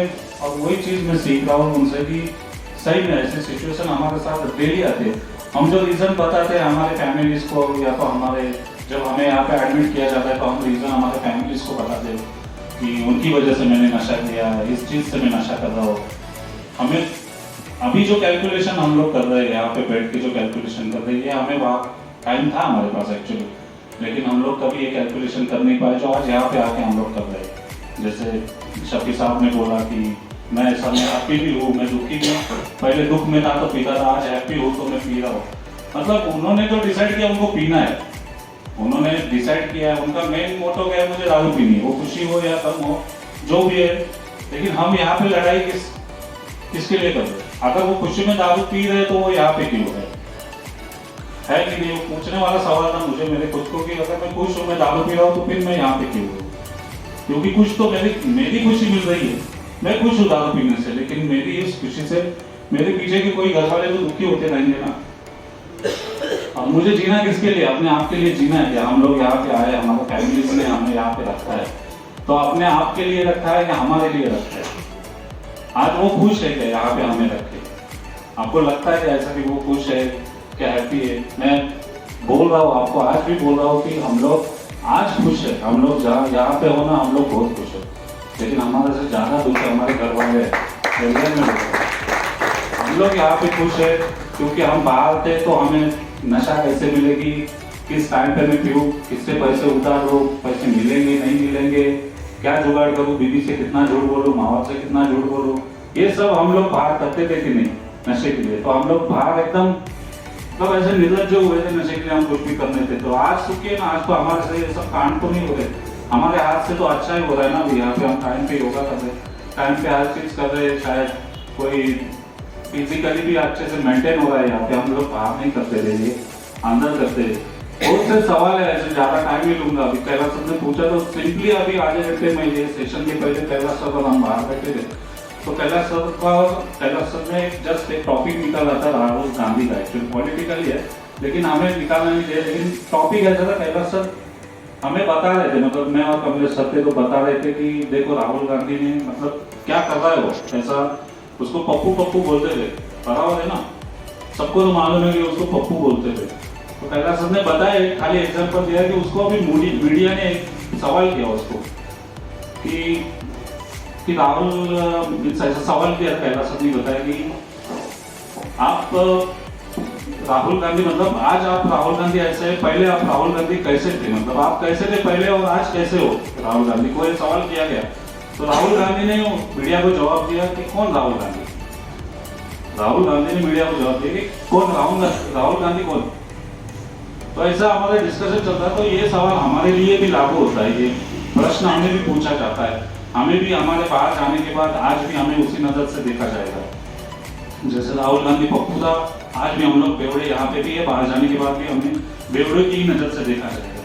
तो हमें हमारे बिहेवियर से, हमारे सोच विचार से हमें उनको बताना है कि मैं अभी वो नहीं हूँ। हमें उनके सामने जाके झगड़े नहीं करने, क्या उनके लिए छाती नहीं उनके सामने नहीं करते, जस्ट हमारे बिहेवियर से, हमारी सोच से, हमारे जैसे राकेश सर ने बताया कि उसका लैंग्वेज पैटर्न चेंज हो गया, उसकी सोच अब प्रथमेश की चेंज हो गई। तो बस अभी बिहेवियर थोड़ा चेंज करके हमें उनके सामने यहाँ से जाके प्रेजेंट करना। मैं बोलता हूँ, मैं खुद को आज भी मतलब इतना मैं लकी मानता हूँ कि मैं पहले भी कैलाश सर को एक एक्सपीरियंस बता दिया था हमने हमारे सर के सामने में कि मैं फर्स्ट टाइम 3 मंथ्स यहाँ पे था। 3 मंथ्स तो कभी मैंने सवाल नहीं किया कि मुझे कब जाना है। तो 3 मंथ्स के बाद मैंने घर वालों से जाके झगड़ा किया कि भाई मुझे कहाँ पे डाला तुमने रियाद में, मेरे साथ ऐसा होता था, ये होता था, फलाना, ऐसी बहुत सी चीज़ें होती थी। तो ठीक है, वो फैमिली तो चलो वो टाइम पे तो टाइम निकल गया, मैंने 2 महीने में, महीना ही बड़ा अच्छा रहा। उसके बाद मैंने वापस नशा चालू किया। नशा चालू करने के बाद फैमिली के दिमाग वही, मेरा पैटर्न वही सेम रहा, मैं बेवड़ा वैसे ही बना, वापस वैसे ही सब करते रहा, वैसे ही सब चीज़ें करते रहा। तो फैमिली को तो डालना ही था, अभी फैमिली के पास चॉइस नहीं थी, तो मेरे को रियाद में ही डालना था। लेकिन उनके दिमाग में ये बातें आ गई कि यार नहीं, रवि ने लास्ट टाइम बोला था वो रियाद में ऐसा ऐसा होता है, तो रवि को कहीं और डालते, लेकिन रियाद में ही चूज किया मुझे, तो मुझे दूसरे रियाद में डाला गया उस टाइम पे। तो रियाद इतना वर्स्ट था, मतलब मेरे लिए लाइफ का सबसे खतरनाक एक्सपीरियंस था। मैं उस दिन मतलब इतना याद कर रहा था इस रियाद को, और कैलाश सर को, राकेश सर को, इनके स्टाफ को इतना याद कर रहा था कि मेरे से ऑलरेडी मैंने नशा करके वो एक गलती तो की थी, प्लस मेरे वाइफ को झूठ बोल के, इस रियाद के बारे में झूठ बोल के दूसरी गलती की। तो मेरा वो झूठ मुझे कहाँ तक लेके गया, जब मुझे नशा ही करना था, मुझे हर चीज़ करनी थी, लेकिन वो झूठ मुझे ऐसे रियाद में लेके गया कि वहाँ पे मतलब मुझे नहीं लगता, ऐसे बंदे हैं हमारे पास जिन्होंने ऐसे रियाद देखे हैं, तो ऐसे रियाद में लेके गए। लकीली मुझे वहाँ पे मेरी मम्मी का कुछ अटैक का प्रॉब्लम हुआ, तो मुझे 1 महीने में निकाला गया, नहीं तो मेरा 3 महीना 6 महीना जो भी है, मुझे मालूम नहीं कितना महीना रखते थे। तो निकलने के बाद मैं रियल में मतलब मेरे वाइफ को इतना मतलब रोया उसके सामने की, मतलब कैलाश सर के बारे में मैं बोलते ही गया कि नहीं यार कुछ भी बोल, मतलब वाइफ को बोला यार कुछ भी हो यार, मतलब जैसा वो हमारा इच्छा फाउंडेशन रिया था वैसा रिया मुझे नहीं लगता कोई रहेगा। तो ये एक्सपीरियंस मेरे साथ हुआ। मैंने बाद में मैं धीरे धीरे चेंज होते गया, मुझे जॉब भी लगी, मैं जॉब भी करता था, लेकिन मेरा नशा छूटने का नाम नहीं देगा। मतलब सब कुछ करता था, काम पे जाता था, हर चीज़ करता था, लेकिन मेरी जो बोलते हैं ना मानसिक बीमारी, रियल में मानसिक बीमारी है, ये मैं सोच ही नहीं रहा था। मैं खुद को मतलब हार मानने को ही तैयार नहीं था। मुझे ऐसा लगता था मैं नशा करके भी हर चीज़ कर सकता हूँ, ये पॉसिबल था मेरे लिए। मैं ऐसा सोचता था कि मैं नशा करने से मेरे ना फैमिली को डिस्टर्ब हो रहा है, ना मेरे कुछ फाइनेंशियली डिस्टर्ब हो रहा है, ऐसा सोच, झूठी सोच लेके मैं जी रहा था। लेकिन फिर भी जॉब मिलने के बाद भी मैं डेली दारू पीता था। वापस वाइफ के सामने वही ऑप्शन आया कि अभी लास्ट इसलिए करने का क्या, तो लास्ट ऐसे करते करते मैं खुद को इतना मतलब कोलैप्स, मतलब खत्म होने के चक्कर में ही था मैं लाइफ में। लेकिन फिर भी वापस एक बार वाइफ ने चांस लिया, मतलब एक्चुअली मैंने ही एक दिन कैलाश सर को नशे में ही कॉल किया था। ऐसे जिस दिन मैं एडमिट हुआ उसी दिन सुबह कैलाश सर को मतलब ऐसा बोल रहा था, मैं ऐसा मेरे मन में फीलिंग हो रही थी मुझे अभी निकाल सकता है बंदा कोई, तो कैलाश सर निकाल सकते और कोई नहीं, क्योंकि मुझे ऐसा लग रहा था अभी मैं फंसते जा रहा हूँ इस दलदल में और घुसते जा रहा हूँ। मुझे पता चल रहा था कि अभी नहीं निकलूंगा तो फिर जिंदगी भर मैं शायद कहाँ पे पहुँच जाऊँगा, मुझे मेरा खुद का पता नहीं चलेगा। तो उस दिन ऐसे ही नशे में ही मैंने कॉल किया था सर को, नशे में ही हर चीज़ हुई थी, सर को बोला था ये वो हर चीज़ें। फिर वाइफ ने भी डिसीजन लिया था, तो मेरा पिकअप हुआ, मैं यहाँ पे आया, तो सेकंड डे में आया ऑलरेडी मेरा मतलब डिसीजन ऐसा होते जा रहा था कि बस अभी कहीं ना कहीं रुकना चाहिए, क्योंकि अभी तेरे से नहीं होने वाला है, अभी तू हार गया है, मतलब एक्सेप्ट कर तू हार गया है, तू अभी मत दिखा, ज़्यादा एक्टिंग मत दिखा कि तू अभी भी जीत सकता है, अभी भी खड़ा हो सकता है, अभी नहीं है, तेरे पैरों में ताकत नहीं है, ना तेरे शरीर में ताकत है, ना तेरी सोच में ताकत रही है, तेरी सोच भी एकदम अलग अलग होती जा रही है। तो अभी हार मानना मेरे लिए बहुत मतलब इम्पोर्टेंट था कि मैं अगर नहीं हार मानूंगा तो अभी मैं रहूंगा ही नहीं शायद लाइफ में, मैं ये नाम ही निकल जाएगा इस दुनिया से। तो वो सोच के सर ने भी मुझे चांस दिया। मुझे किचन में जो मतलब एक ड्यूटी दी एज अ पेशेंट में, किचन में काम करते रहा, धीरे धीरे मैंने एक्सेप्ट कर लिया। सबसे मेन थिंग थी कि मैंने खुद ने एक्सेप्ट कर लिया कि मैं हार गया हूँ। जब तक मैं हार मानता ही नहीं था तो मैं शायद मैं वापस आप लोगों में ही बैठा हुआ दिखता था आपको, और आज मैं आप लोगों में ही बैठा हूँ। मैं ऐसा बस और थोड़े टाइम के लिए मैं चेयर करूँ, लेकिन मैं आप लोगों में ही बैठा हूँ। वो हार मैंने मान ली है, आज भी मैं हारा हुआ ही मानता हूँ खुद को। मैं लास्ट टाइम भी आपको बोला मैं हीरो था, कभी था, आज नहीं हूँ, मैं आज जीरो हूँ। अभी मुझे चांस मिल रहा है कि धीरे धीरे मुझे हीरो नहीं बनना है, लेकिन एक अच्छा इंसान बनना है, मेरी कोशिश वही रहेगी।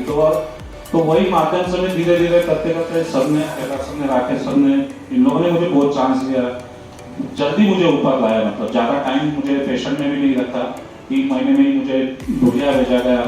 वहाँ पे भी मैं जितना हो सकता उतना कर रहा हूँ, और जितना होगा उतना उससे ज़्यादा करने की कोशिश कर रहा।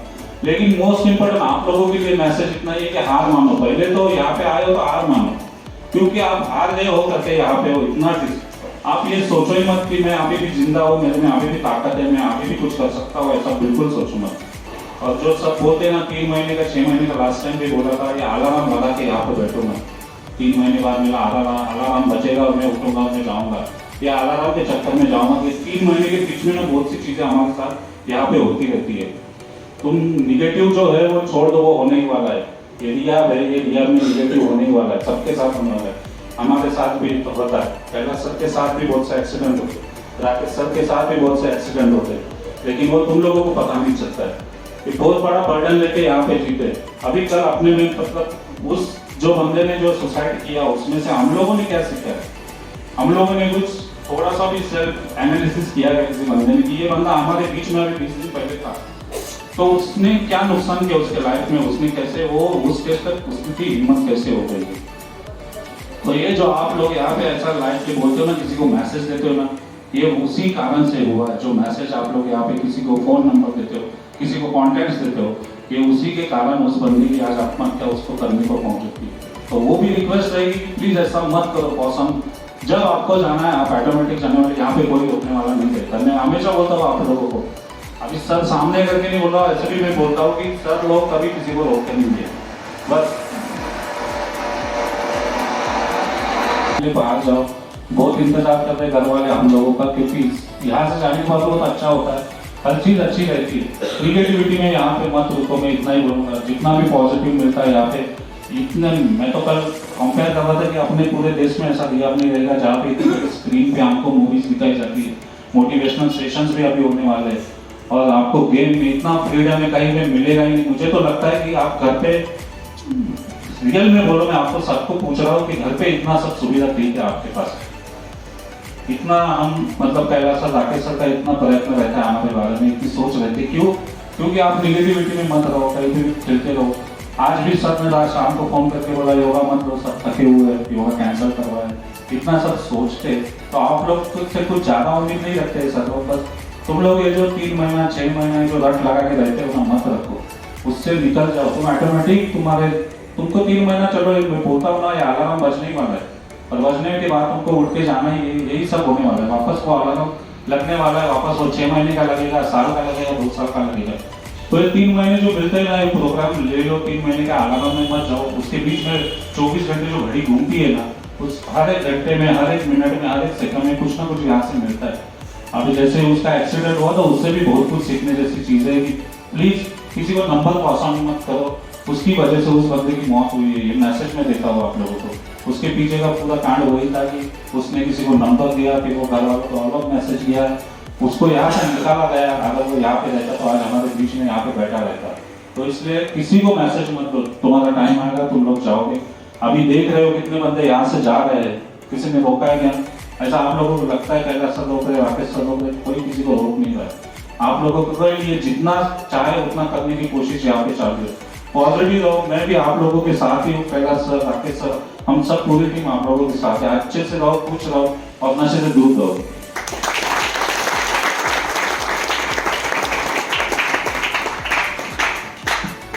Very good. तुला प्रश्न आहे का?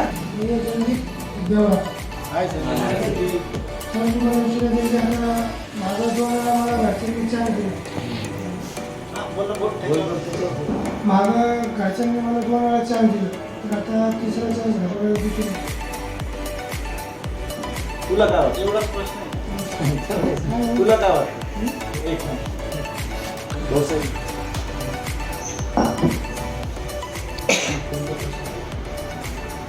हॅलो, पहिले मी कैलास सर आणि राकेश सरांचे आभार मानतो की त्यांनी मला या मंचावरती त्यांच्या शेजारी बसायची संधी दिली.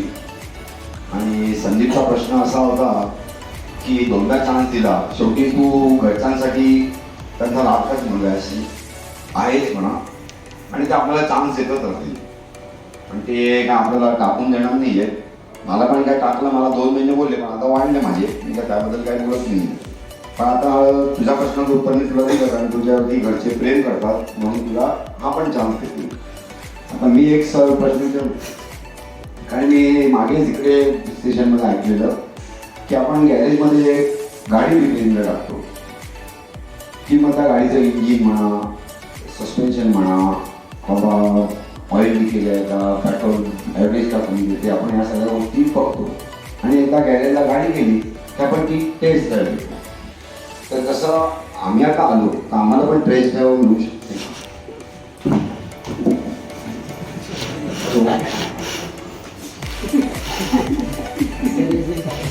सरांनी काय नाव बोलतो?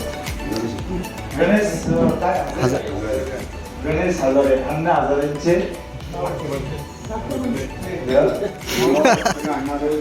अण्णा हजारे गिरगावात म्हणून.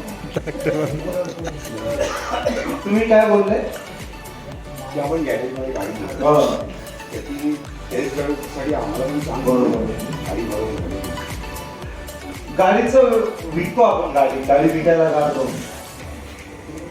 मुंबईचे आहेस ना काका? तुम्ही नाशिकचेच ना? तुम्ही एक घोडा असतो, घोडा मिलिटरीमध्ये, तो भरपूर काम करतो आणि त्याला थोडीशी सुखावत होते. त्याला पूर्ण मान सन्मान दिला जातो, त्याला ट्रीटमेंट केली जाते. शेवट काय केलं जातं? मानाने त्याला गोळी मारते, बरोबर ना? दुसरं, एक गाडी घेतोय आपण, 1963 सालची गाडी घेतली, आता 2022 चालू आहे. तिचं व्हॅल्युएशन काढलं ती किती जुनी झाली, ती काय होती. पण माणसाच्या बाबतीत स्क्रॅप करता येत नाही. आता दादांनी किती वर्ष दारू पिली हे मला माहिती नाही. आता 5 मिनिटाकरता मी त्यांना गाडी समजतो. आता या गाडीमध्ये एवढं काम निघालेलं आहे, एवढं काम निघालेलं आहे का या गाडीचं लिव्हर सुद्धा जाम आहे. लिव्हर बनवता येत नाही, लिव्हर ट्रान्सफर करता येतं. बघा, गाडीचे टायर पण बदलते, गाडीचं कार्बोरेटर बदलते, गाडीचं हेडलाईट बदलते, पण तुमचं लिव्हर ट्रान्सफर करता येणार नाही. तुम्ही जेव्हा आले होते तेव्हा तुमची तब्येत कशी होती? Fit and fine Salman Khan, फिर लक्ष्मीकांत बेर्डे, स्वतःहून कोण कोण आले इथं? आता लाईव्ह चालली आहे, फटली म्हणून मी इथं टाकलं. फटली नसेल तर अजून द्या, नो प्रॉब्लेम. गाडीचं व्हॅल्युएशन काढून गाडी विकली जाते, तसं माणसाची तब्येत बघून, माणसाची मानसिकता बघून सरांनी तरी त्यांना एक प्रश्न केला. माझ्या कानावर एक गोष्ट आलेली नाहीये, पण आता तुम्हाला 8वा महिना लागलाय. 8व्या महिन्यात काय काय होतं? दारू पितो. हो, 8व्या महिन्यात दारू पितो. बाई प्रेग्नेंट असली, सोनोग्राफी होती. खरी गोष्ट आहे ना. तसं त्यांचा प्रकार चालू आहे. तुम्ही आजही गेले ना साहेब, मला काहीच प्रॉब्लेम नाही. काळ्या दारू पिण्याचा टायमिंग 6 ते 2 वर्ष.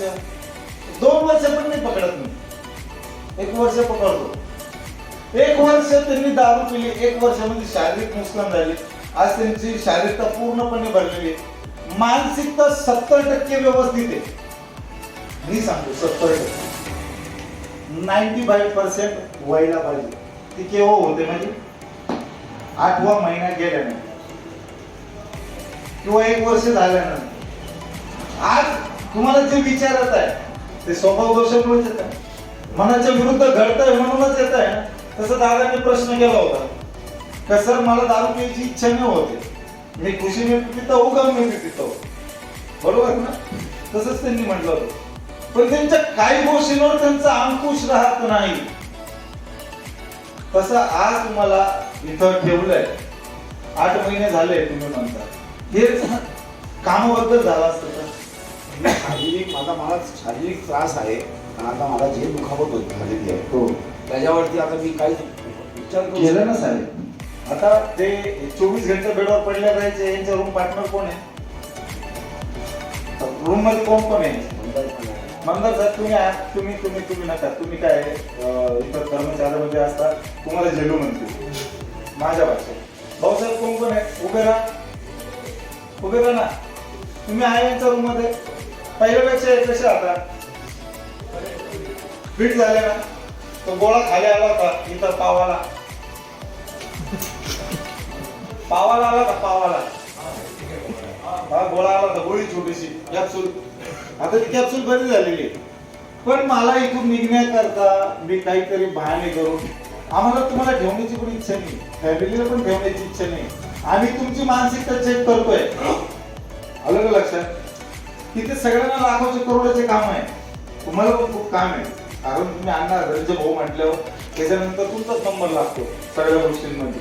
पण कुठं वेळ टाइम सगळं द्यायला लागतं. कुछ पाने के लिए कुछ खोना पड़ता है, कुछ होने के लिए कुछ पाना पड़ता है. आज तुमचा जो टाइम जातोय हा तुमचा बोनस टाइम सर. आज राकेश जाधव एक बेवडा आहे, मरेपर्यंत बेवडा राहणार आहे. पण जो माझा टाइम ज्या व्यसनमुक्ती केंद्रात गेला तो टाइम आज मी जिंदगीचा जो टाइम जगतोय तो बोनस टाइम मध्ये जगतोय. काल जे ऍक्सिडेंट झाला छोटासा, मी छोटासा म्हणतो त्याला महत्व पण नाही देत मी. ज्या माणसाला स्वतःवर प्रेम नाही तो फॅमिलीवर काय प्रेम करू शकतो? आज मी मला स्वतःला टाइम नाही देऊ शकत तर माझा जगण्याचा उपयोगच नाही. तसं त्याला वाटत होतं. पण आज त्याच्या पाठीमागं तो एक बहीण, एक त्याची मम्मी आहे, अजून एक कोणतरी असं मला काय माहित नाही. त्याचे स्टेटस पण बघितले मी, स्टेटस पण बघितले. पण त्या घटनेच्या पाठीमागे कोण होता? दुबईवाला. त्याची जिंदगीची डुबे होणार साहेब. आजच मी आकाशवाणी करतो. तो गेला, तो अशा विकट परिस्थितीत अटकला ना. त्यांनी एक आईचा मुलगा आणि बहिणीचा भाऊ त्याचा घात केला. त्या माऊलीकडून त्यांनी पैसे पण घेतले. फॅमिली घरात होते ना ते. त्याची बहीण आली, तुम्ही स्टेशन मध्ये घेऊन आलो.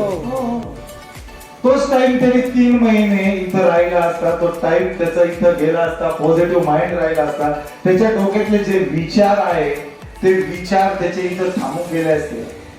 जे देवाने चॅलेंज केलेलं आहे, आज प्रत्येकाला जायचं मी म्हणतो, पण परिवर्तन हे माणसाच्या हातात आहे.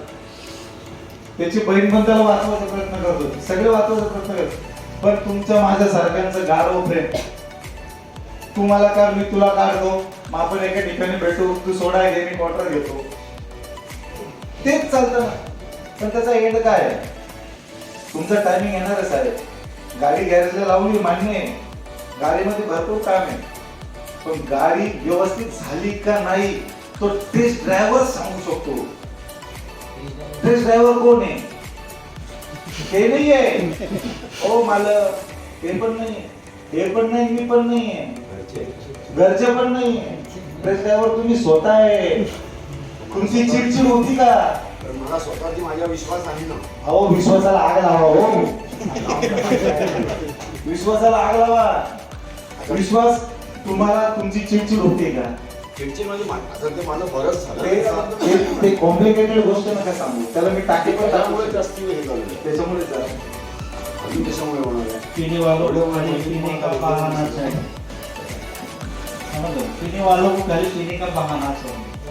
जो हो रहा है, जो प्रेम करती तीची फॅमिली प्रेम करते. जो हो रहा है उनके समझ में नहीं आ रहा है, जो हो रहा है हमारे समझ में आ रहा है. क्या आ रहा है मालूम है कि ना आ रहा है? काय आहे हे? बसे राजस्थानमध्ये आलाय का? बाटली घेऊन यायचं. आता जर कोणी उठला ना, इकडंच बोल पाहिजे. अच्छी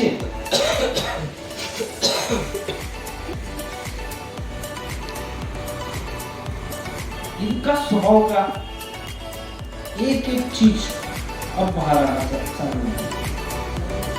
और आने वाले एक एक चीज जो ओरिजिनल हजारे है ना, अब समझेंगे. अब तक जो हजारे थे वो डुप्लीकेट उनको डुप्लीकेट बोला गया है. मतलब हमेशा पीने वाले का 2-3 चेहरे होते हैं. चेहरे के ऊपर कई चेहरे बिठा लेते हैं. कितना गाना भी अच्छा है ना. हाँ, एक चेहरे के पीछे एक चेहरा छुपा लेते हैं. तो वो जो हजारे ना, अब हमें समझ में आएंगे कि हजारे है कैसे, क्योंकि ये समय ना दिखता और उनके अंदर का जो हजारे अब आ रहा है. एक मैं बोलना नहीं चाहता था, मैं और देखना चाहता था, लेकिन अभी शुरुआत ही कर दी राकेश सर ने, इसलिए मैं बोल रहा हूँ. आदमी का ओरिजिनल चेहरा कब बाहर आता है?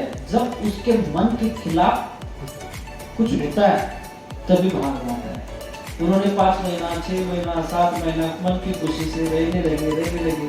उसके बाद में जब जाने को नहीं मिल रहा है, समझ में आ रहा है, तो ये ओरिजिनल हजारे जब तक बाहर नहीं निकलते तब तक समझने भी वाला नहीं था कि हजारे है कैसे. वो तो एक बहाना हो गया. चलो ठीक है, वो जो भी जख्म है वो है, सब दवाई मिलती है उसके ऊपर, आपको उसके ऊपर इलाज मिल जाएगा.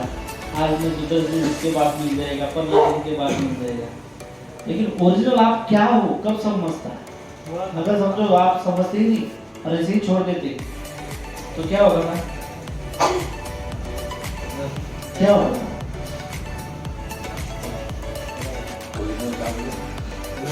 ओरिजिनल हजारे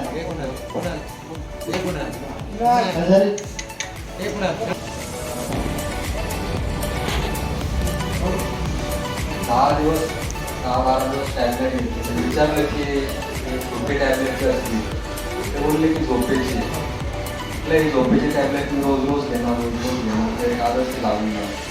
मी स्वतःहून बोललो की म्हटलं वाईट टॅबलेट नका घेऊ मला. ते बोललं ठीक आहे नको घेऊ, वेट तरी घ्यावं लागेल. मी ती घेतली. मी ती व्हाईट टॅबलेट पण केली. मला 7-8 दिवस म्हणजे डोकं दुखायचं वेगवेगळे, म्हणजे विचारायचे मला. रात्रीच्या दरम्यान डोकं दुखून जायचं, पण तरी ती टॅबलेट घेतली नाही. जर मला असं वाटतं की नाही, मी असं म्हणतं की माझ्या इथून गेल्यानंतर दारू पेल का ती गॅरंटी नाही, पण जर मी स्वतःवरती विश्वास ठेवला, माझ्या स्वतः आहे कॉन्फिडन्स की मी दारूकडे जाणार नाही. म्हणता काही टायमाला की मार्गदर्शक लागतो, तर बोलले की नाही जिगरा पाहिजे दारू सोडण्यासाठी. जर ती धमक माझ्यात असेल तर असं मी शक्य ते शक्य का नाही करू शकतो, कारण की नाही मला त्रास होत होता. मला वाटलं की नाही टॅबलेट घेणं बंद करून टाकू, कारण की आता लागून जाणार पुढे जाणार. त्यामुळे मी टॅबलेट पण बंद केली. जर मी टॅबलेट नाही घेऊ शकत त्यावेळेस मला स्वतःवरती कॉन्फिडन्स होता. जर मी असं ठरवलं की माझं दारू एक्सपायर समजून घ्या माझं बोलणं सोडू, कारण की मी पण माझं मनावरून कॉन्फ्युज आहे.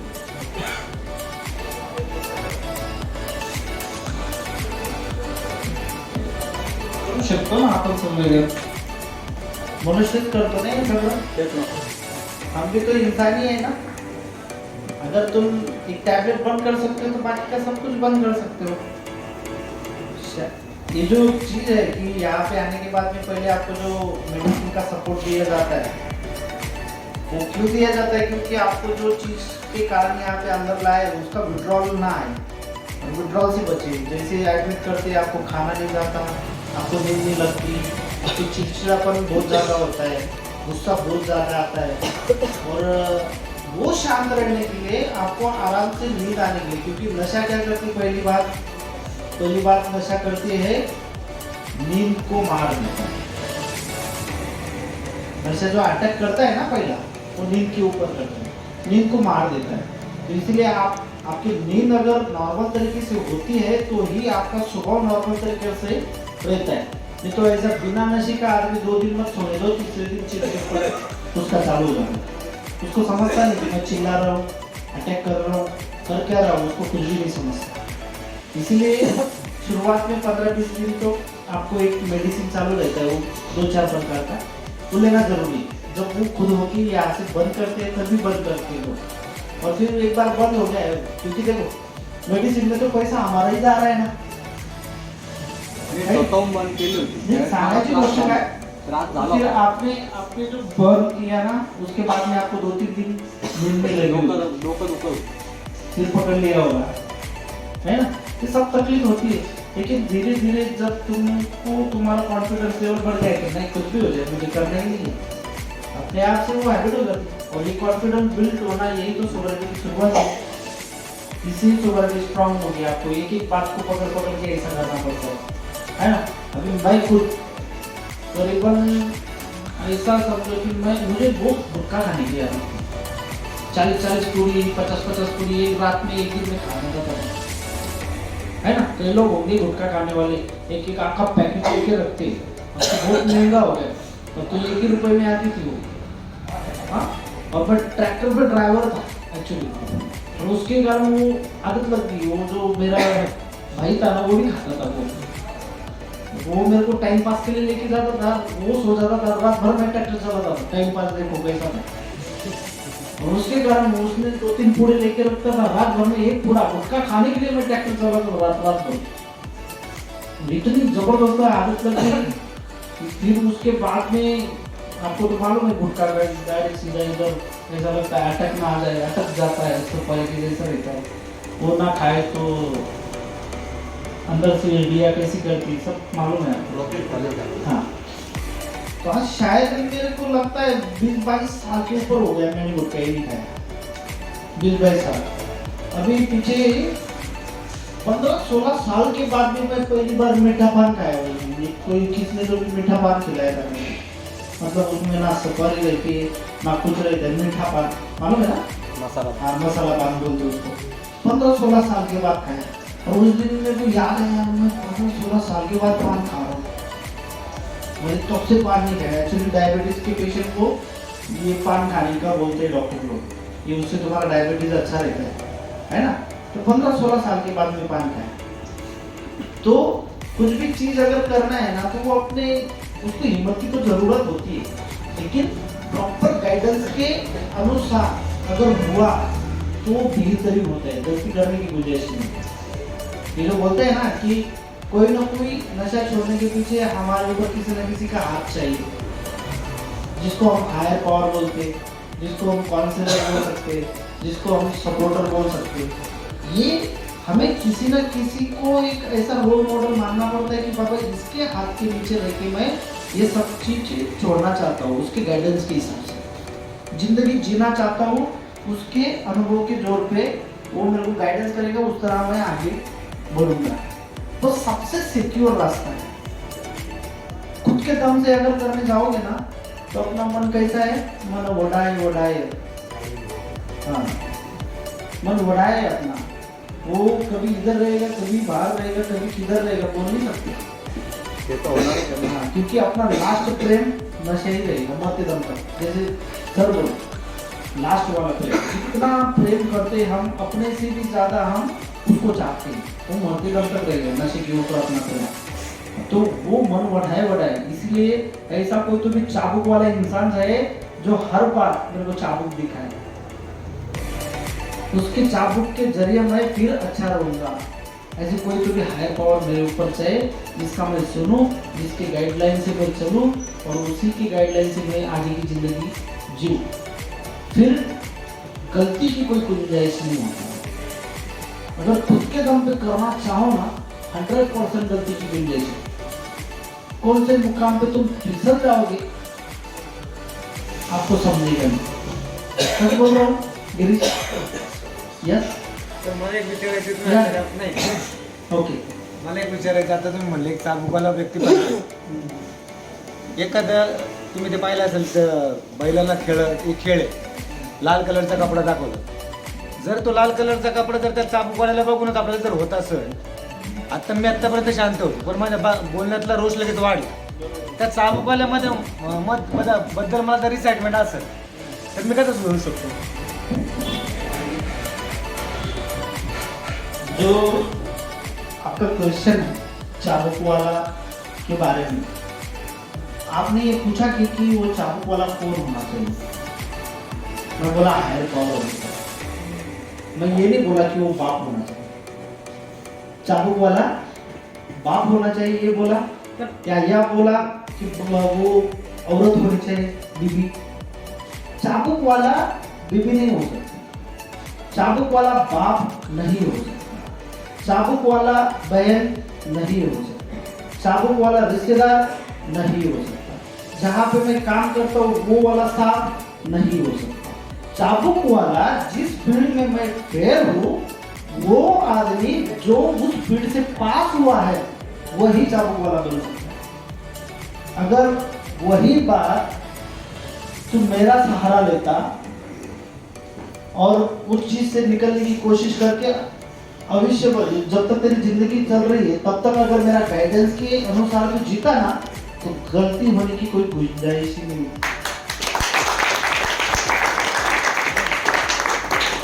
मैंने बोला हायर पावर, मैंने हायर पावर में ये नहीं बोला ना बाप हो सकता है, मैंने ये नहीं बोला ना माँ हो सकती है, मैंने ये नहीं बोला ना बीवी हो सकती है। ये लोग हो ही नहीं सकते, ये लोग हो ही नहीं सकते। क्यों नहीं हो सकते? जिनके साथ में रह के मैंने ये सब नाटक किए वो तब मुझे रोक नहीं सके तो आगे जिंदगी में क्या रोक सकेंगे? मुझे रोक कौन सकता है? जो मेरे जैसा हो। मुझे रोक कौन सकता है? जो मेरे जैसे सेम प्रॉब्लम से निकला हो। मुझे रोक कौन सकता है? उस प्रॉब्लम के ऊपर निकल के वो प्रोग्राम में रहे, प्रोग्राम फॉलो करे, उसका प्रोग्राम नहीं समझ, वो प्रोग्राम फॉलो करे। प्रोग्राम क्या है? अल्कोहलिक अनोनिमस का है, एक जरिया है जो पूरे वर्ल्ड में चल रहा है ना। और इसमें से जिन्होंने अनुभव लेके निकलते जो सोबरिटी के रास्ते पे, उनके गाइडेंस से उनको हायर पावर मानो, उनको काउंसलर मानो, उनको स्पॉन्सर मानो, उनकी गाइडलाइन से तुम्हारी जिंदगी जियो। चैलेंज देता हूं कभी तुम नहीं फेल हो।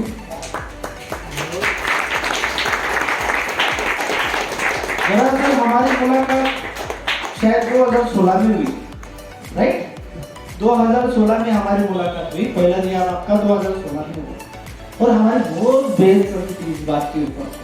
2016 में भी मैं ऐसा ही बोलता था।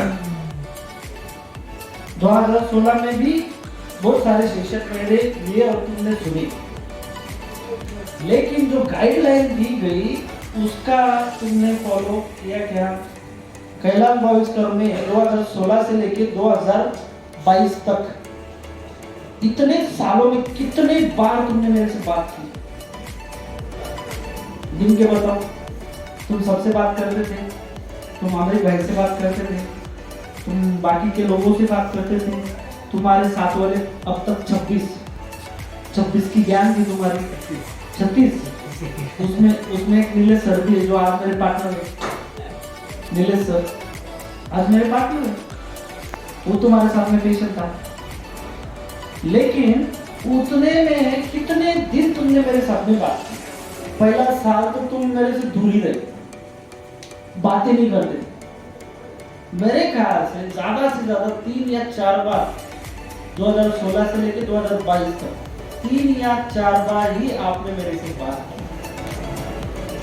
किया कि नहीं? और जो आपका हायर पावर जो बोला गया है या काउंसिलर या काउंसिलर जो बोला गया है, उसी से आप अगर दूर रहते हो तो आपको अच्छी जिंदगी कैसे मिलेगी? तेव्हा पण तुम्ही प्रयत्न केलेच होते ना की दोघांमध्ये पुन्हा मतभेद नाही झाला पाहिजे, त्याप्रमाणे मी वागतच गेलो, पण एका घंटाळी वाजलीच नाही।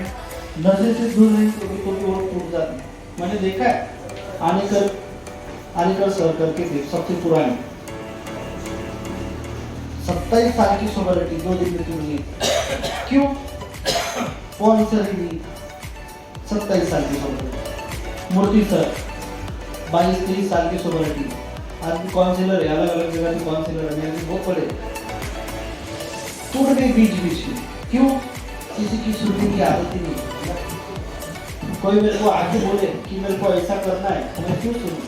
ईगो, सुपर ईगो के कारण ये सब लोग स्पॉन्सर की होना बहुत जरूरी है, समझ रहे?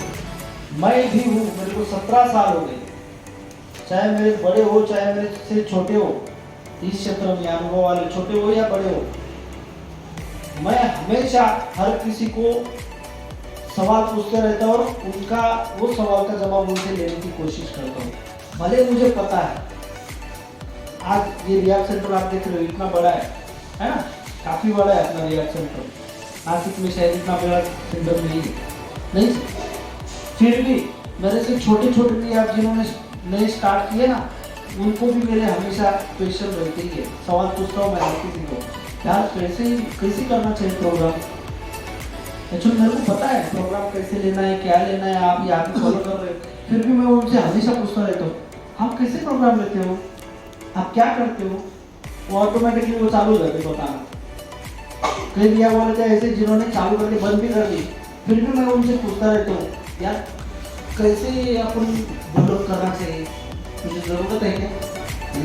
लेकिन कहीं ना कहीं ऐसे लोगों को कौन सा समझता नहीं, यार छोटा क्यों ना हो, बड़ा क्यों ना हो, मेरे से ज़्यादा उनको एक्सपीरियंस हो या ना हो तो फर्क नहीं मिलता, लेकिन उनसे अपने को कुछ ना कुछ सीखने को मिलता है ना। अगर वो सीखने को मिलता है तो छोटा बनने में क्या प्रॉब्लम है? छोटा बन जाता मैं उनके सामने। तो जिंदगी अगर अच्छे से जीना है एक नशेबाज इंसान को, तो उसको जिंदगी में एक नशे से निकला हुआ आदमी जो प्रोग्राम में हमेशा रहता है और वो सही जिंदगी जी रहा है, ऐसे आदमी को अपना स्पॉन्सर बनाना चाहिए।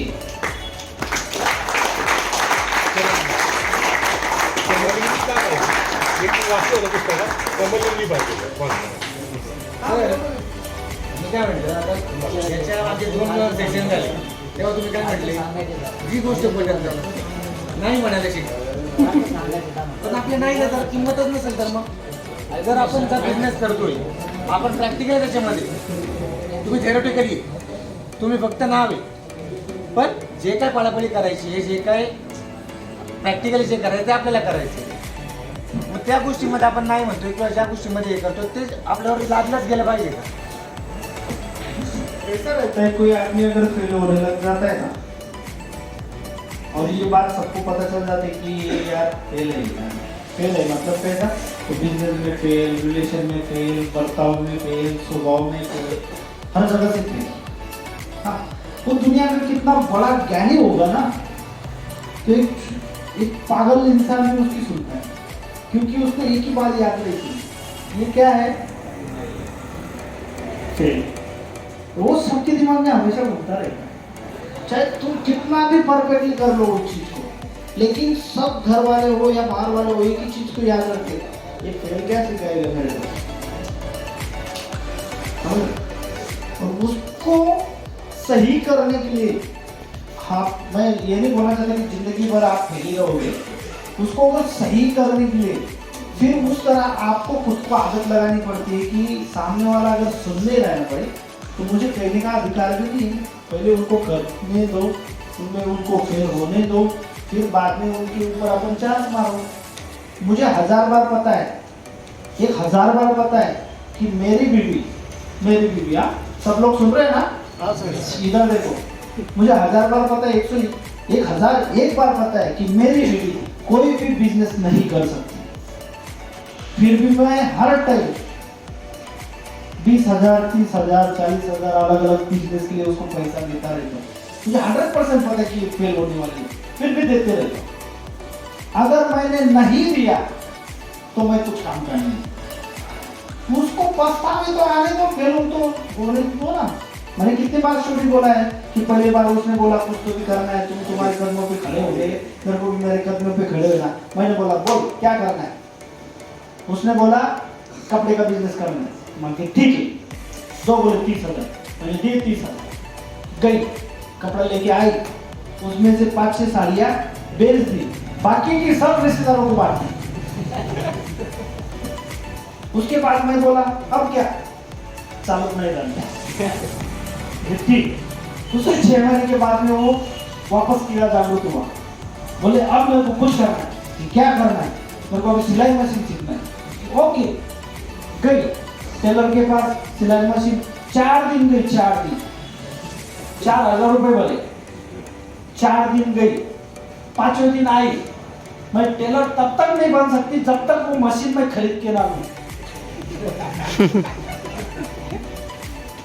ठीक है चल खरीद। वो मशीन मैं लेने के लिए गया, मशीन लाया 9,000 का, रिक्शा करके घर पे लाया। उसके बाद से आज तक वो मशीन पे बैठी नहीं।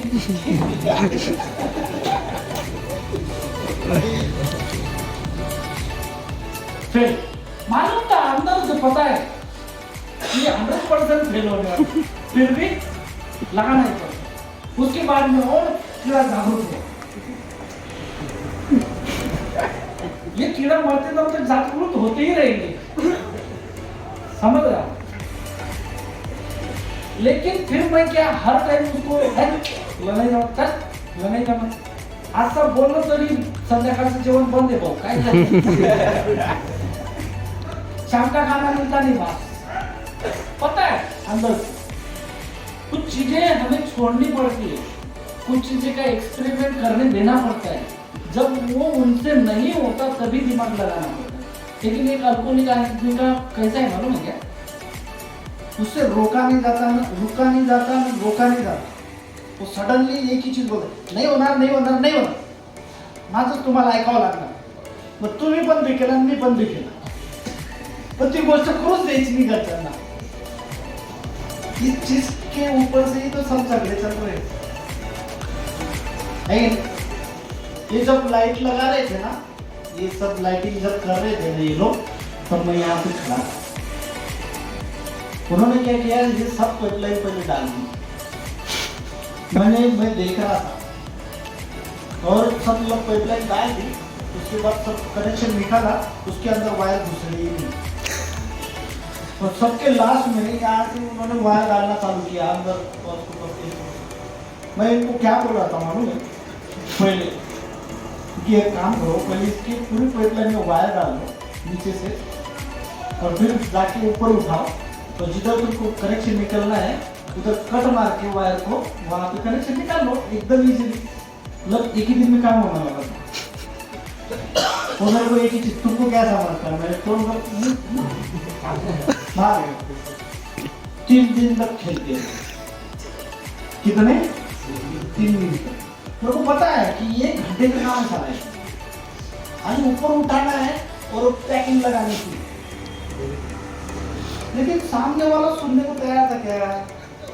मैंने क्या बोला? मरा। मेरे कौन से मारने वाले? मरा तू। है ना? कई कई जगह पे अपना दिमाग बहुत चलता है, लेकिन वो चलने के बाद भी कुछ फायदा नहीं होता है ना, वो जगह पे छोड़ देना पड़ता है। मालूम होता है कि मेरा नुकसान है, जान दे, छोड़ दे। समझ? तो ऐसी जो पर्सनल बातें हैं ना, ये बहुत चुपती है मन को। इसीलिए नॉर्मल इंसान में और एडिक्ट इंसान में ये फर्क है। ठीक है, आगे कोई